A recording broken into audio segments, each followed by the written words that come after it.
الیوم احل لکم الطیبات۔ ہاں یہاں ایک مسئلہ اور آیا، وہ یہ کہ بندوق کے شکار کا کیا ہوگا؟ شکاری جو بندوق سے پہاڑی بکرے کو یا کسی پرندے کو مارتا ہے، ہمارے علماء نے لکھا ہے کہ گولی دو قسم کی ہے، ایک سیدھی ہے ایک پیلی ہے، ایسا سیدھا بات ہے۔ بکرا کھڑا ہے 5 کلومیٹر اوپر اور نیچے سے آپ نے بندوق سے مارا، وہ وہاں سے گر گیا 3-4 میٹر نیچے گر کے آ رہا، وہ کوئی خضر علیہ السلام کا پالا ہوا ہے کہ وہ مرے گا نہیں، آپ آئیں گے، آپ کو ہیلی کاپٹر پر جائیں گے، 3-4 گھنٹے بعد آپ اس کو پہنچیں گے، بالکل نہیں ملے گا، یقیناً مر چکا ہو۔ اس میں کوئی شک نہیں ہے۔ ہمارے دارالعلوم دیوبند کے تمام فقہاء اور مفتیوں نے لکھا ہے کہ بندوق کا شکار اگر تمہیں زندہ نہ ملے اور آپ نے اس کو ذبح نہیں کیا تو وہ حلال نہیں ہے۔ لیکن ذرا سوچو تو صحیح، کتے نے پکڑا اور پکڑتے پکڑتے کتے سے وہ جانور لڑ پڑا اور تم نے بسم اللہ اللہ اکبر پڑھ کر کے بھیجا تھا تو وہ حلال ہے، اگر کہ مر گیا، پتہ چل گیا کہ کتے کی اور اس کی لڑائی ہوئی۔ شکرے نے پکڑا لیکن جانور بہت تکڑا تھا، وہ زور لگا رہا تھا اور شکرا چھوڑ نہیں رہا تھا اسے۔ شکر جانتے باقا،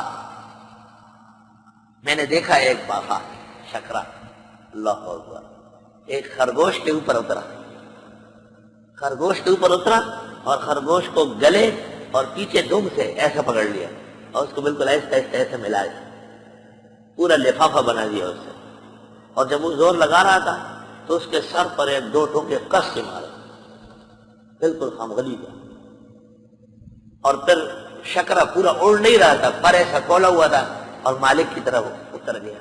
فتبارک اللہ احسن الخالقین، چال تبدیل کر دیا۔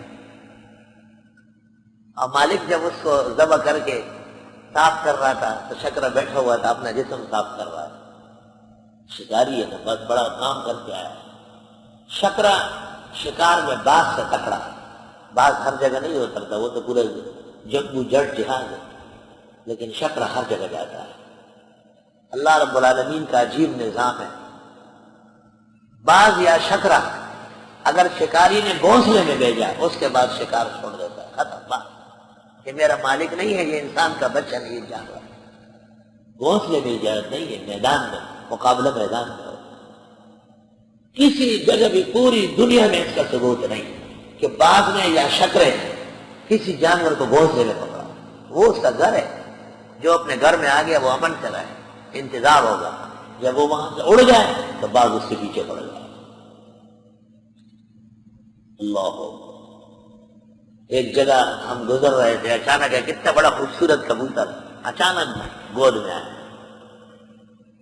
پکڑ لیے میں ایسا، جو میں نے دیکھا تو باغ آ رہا تھا، پورا جہاز کی طرح آ رہا تھا، باغ اس کے پیچھے لگا ہوا تھا، فیضل وحوش و حشرات، تو ڈر کے مارے میرے جبے میں بالکل آ گئے کہ بچاؤ مجھے۔ میں نے باغ کو لاٹھی ہلائی، میں نے چل، دنیا میں اور باغ بھی رہ گئے، تو آگے کیا؟ کافی دیر تک میرے اوپر اڑ رہا تھا کہ دے دو، میں نے کہا نا، اس نے پناہ لی، مالک نے اس کو کہا کہ بس سب نے اس کو بچا لیا، جاؤ پھر اڑو، ادھر جا کے بیٹھ گئے، ورنہ وہ پورا اپنے مشن میں لگا ہوا تھا کہ آپ چھوڑے میں اٹھاؤں، یہ میرا چلا۔ یا رب، اب فقہاء نے لکھا ہے کہ بعض اوقات ایک شکار گم ہو جاتا ہے، آدمی تیر مار دیتا ہے، شکار لگ گیا لیکن مرا اس وقت نہیں، 2-3 میل کہیں چھپ گیا، پھر مر گیا، اگلے دن ملا تو حلال ہے، یہ بھی حلال ہے۔ اس پر تو اتفاق ہے کہ اگر شکار لگنے سے مر گیا اور شکار کا نشان ہو تو حلال ہے، اور زندہ آ گیا تو ذبح کرنا ضروری ہے۔ یہ بات میں بھی مانتا ہوں کہ بندوق کا شکار زندہ ملا تو ذبح کرنا چاہیے، لیکن میرا اور دیگر علماء کا بات اس میں ہے کہ وہ کہتے ہیں کہ اگر بندوق کا شکار مر گیا تو وہ جٹ کے حکم میں نے کہا نہیں، کہ مسلمان نے گولی چلائی ہے اور حلال جانور کو لگا ہے اور بسم اللہ اللہ اکبر پڑھا گیا ہے تو وہ حلال ہے۔